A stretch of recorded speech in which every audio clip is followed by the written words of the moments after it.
بسم اللہ الرحمن الرحیم۔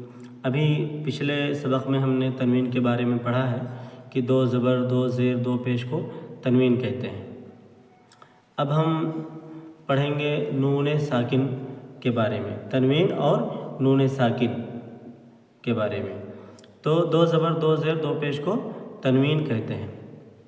جس نون پر جزم ہو اس کو نون ساکن کہتے ہیں۔ اب یہ دو زبر ہے تو اس کو تنوین کہیں گے، اب نون پر جزم ہے تو اس کو نون ساکن کہیں گے۔ تو تنوین اور نون ساکن کی آواز ایک یکساں ہوتی ہے، ایک ہی طرح ہوتی ہے۔ تا دو زبر تن، تا نون زبر تن، اس طرح۔ تا دو زیر تن، تا نون زیر تن۔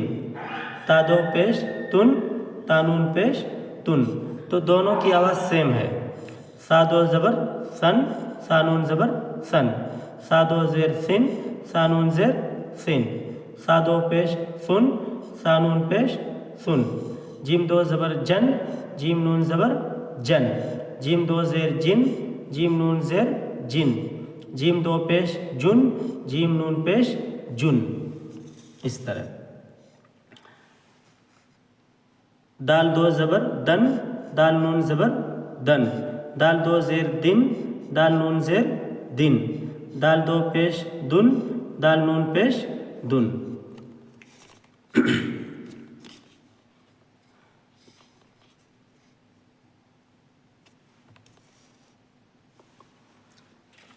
اب ہم ان الفاظ کی مشق کرتے ہیں اور ہجے کرتے ہیں۔ عین الف زبر ع، دال دو زبر دن، عادن۔ سین واو زبر سو، حمزہ دو زیر ان، سو ان۔ قاف زبر قا، رایا زیر ری، قری۔ با دو پیش بن، قریب۔ فمن، فا زبر فا، میم نون زبر من، فمن۔ عظیم، عین زبر ع، ضایا زیر ضی، عظی۔ میم دو پیش من، عظیم۔ کن، میم زبر ما، را زبر را، مارا۔ ضاد دو پیش ظن، مرض۔ کاف نون پیش کن، را زبر را، سین واو پیش سو، رسو۔ لام دو پیش لن، رسول۔ شیئا، شین یا زبر شی، حمزہ دو زبر ان، شیئا۔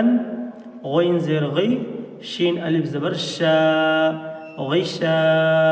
واو زبر وا، غشاوہ۔ تا دو پیش تن، غشاوتن۔ غین الف زبر غا، سین زیر سی، غاسی۔ قاف دو زیر قن، غاسق۔ ہا پیش ہو، تال دو زبر دن، ہدن۔